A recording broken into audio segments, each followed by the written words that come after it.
Assalamualaikum warahmatullahi wabarakatuh. Berjumpa lagi dengan saya Ardi. Di sini di dalam mata kuliah penganggaran bisnis saya akan berbagi kembali melalui materi bagaimana kita menyusun anggaran penjualan. Sebelum menyusun anggaran penjualan, yang mana anggaran penjualan ini merupakan kunci dari anggaran operasional perusahaan yang tentunya kita sebelum menyusun harus memperhatikan dulu perkiraan penjualan. Nah, bagaimana kita memperkirakan penjualan? Ada beberapa metode. Yang akan kita bahas hari ini adalah dengan menggunakan metode kuadrat terkecil atau sering disebut sebagai metode least square. Nah, kalau kita lihat di dalam perkiraan penjualan, di sini ada beberapa metode yang bisa digunakan di dalam menyusun atau memperkirakan penjualan. Yang intinya, metode-metode ini merupakan metode yang bisa digunakan.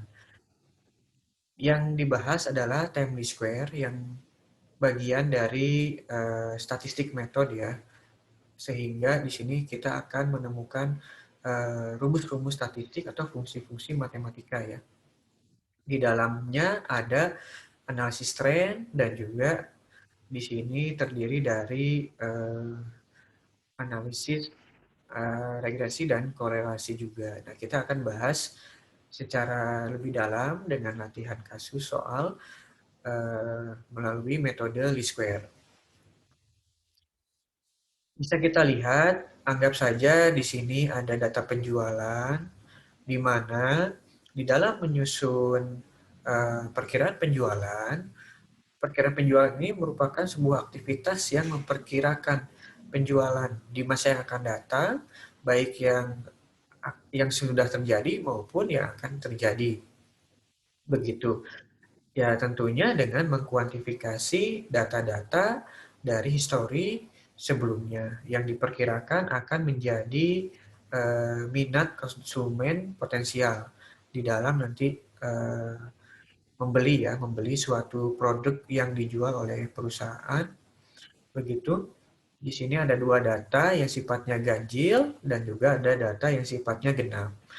Nah, untuk menentukan suatu eh, perkiraan penjualan, di sini anggap saja kita akan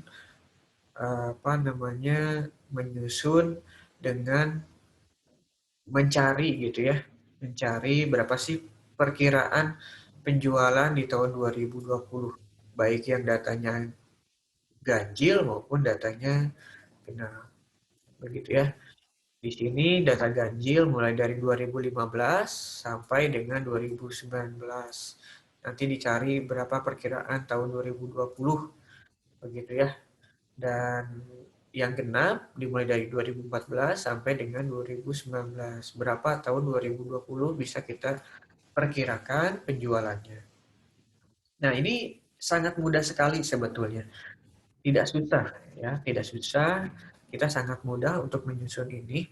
Apa yang harus kita perhatikan, yang harus kita pertimbangkan di dalam metode kuadrat terkecil ini, karena ini sifatnya tadi statistical method ya, maka kita harus membuat suatu fungsi matematika, yaitu Y sama dengan A plus BX, di mana yang akan kita perkirakan ini tahun berapa gitu Y-nya, penjualan tahun berapa, lalu dicari nanti nilai A-nya, lalu dicari nilai B-nya, begitu ya. Rumus untuk mencari A yaitu sigma Y dibagi dengan N. Lalu untuk mencari nilai B adalah sigma XY dibagi dengan sigma X kuadrat. Di dalam menyusun metode least square itu ada syaratnya. Syaratnya apa yang harus kita perhatikan? Yaitu harus sigma X sama dengan 0 atau parameter X disusun dan diusahakan harus jumlahnya sama dengan 0. Begitu ya tahunnya, tahun dasarnya ini. Dan kalau datanya ganjil, maka kita harus membuat skor X, parameter X-nya dimulai dari 0 dan dilanjutkan dengan bilangan 1, 2, dan 3, dan minus 1, 2, dan 3, seterusnya. Untuk data genap, karena tidak ada tengah-tengahnya, data tengah-tengah, maka di sini dimulai dari min 1 dan 1. Kesananya adalah bilangan ganjil. Ya. Sedangkan N-nya jumlah tahun periode sebelum yang digunakan. Begitu. Nah, bagaimana kita menyusun anggaran kalau terdiri dari data ganjil dan data genap seperti ini? Baik, kita akan coba latihannya dengan menggunakan Excel. Untuk data tadi, di sini saya sudah buatkan format Excel-nya. Nah, berapakah tahun 2020 ya? Kita akan cari. Nah, rumusnya di sini sudah ada ya. Kita buat dulu parameter X-nya. Karena ini datanya ganjil, maka ada tahun tengah-tengahnya, ada mediannya. Maka kita di sini berikan angka 0 ya.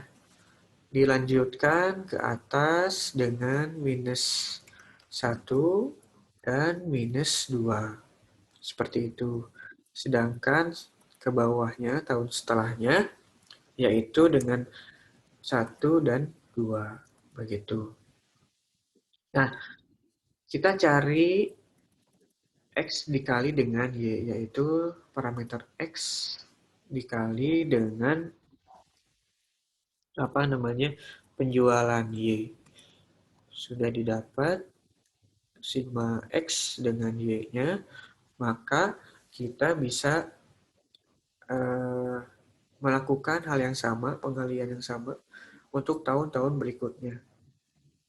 Setelah masing-masing tahun dicari berapa sih X kali Y-nya, kita jumlahkan. Begitu ya, dari tahun 2015 sampai dengan 2019. Berikutnya masuk ke kolom X kuadrat. X kuadrat,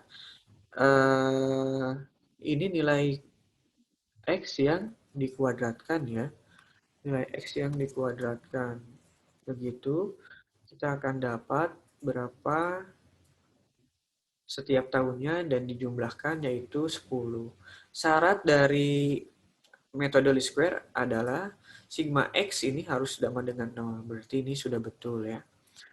Ini penjualannya kita jumlahkan. Gitu.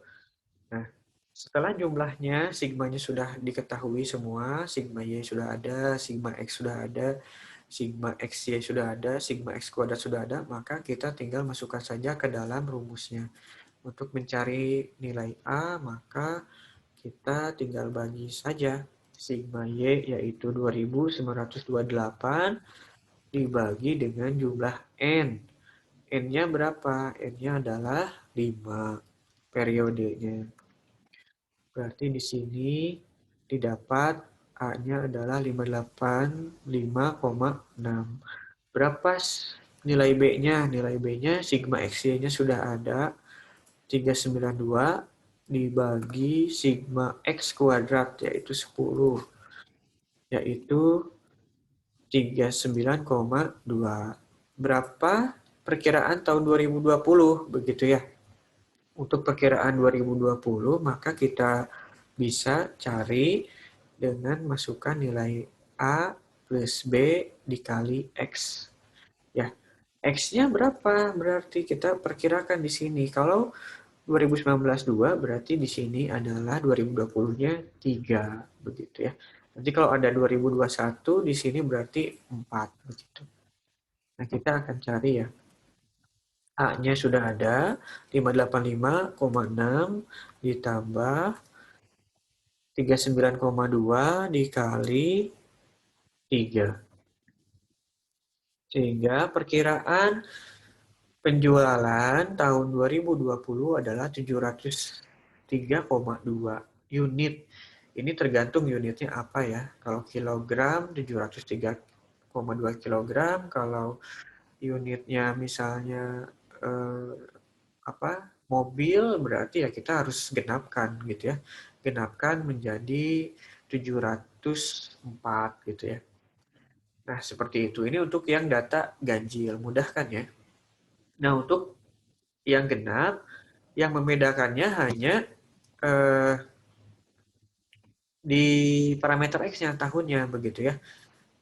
Di tahunnya ini yang membedakan. Kalau tadi ada tengah-tengah, sekarang tengahnya ada dua, 16 dan 17. Berarti dimulai dengan min 1, di sini setelahnya 2017 1. Gitu ya, ke atasnya di sini minus 3, ke atasnya minus 5. Nanti kalau ada lagi ke atasnya sebelumnya 2013 berarti minus 7. 2018 setelah 2017 berarti di sini 3, 2019-nya adalah 5 gitu. Nah, syaratnya kan tadi sigma X harus 0 gitu ya. Nah, ini tinggal kita kalikan X dikali Y. Sama seperti yang tadi ya, masing-masing tahunnya dikalikan X kali Y, nanti ditotalkan. Begitu ya. X kuadratnya sama, ya, di kuadratkan atau dipangkatkan, gitu ya. Pangkat 2. Begitu, masing-masing tahun 2014 sampai 2019. Jumlahnya adalah 70.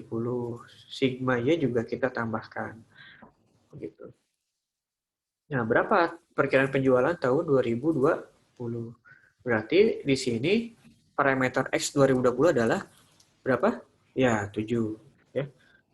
Nah, kita tinggal cari saja nilai A. Nilai A-nya dengan rumus sigma Y dibagi N.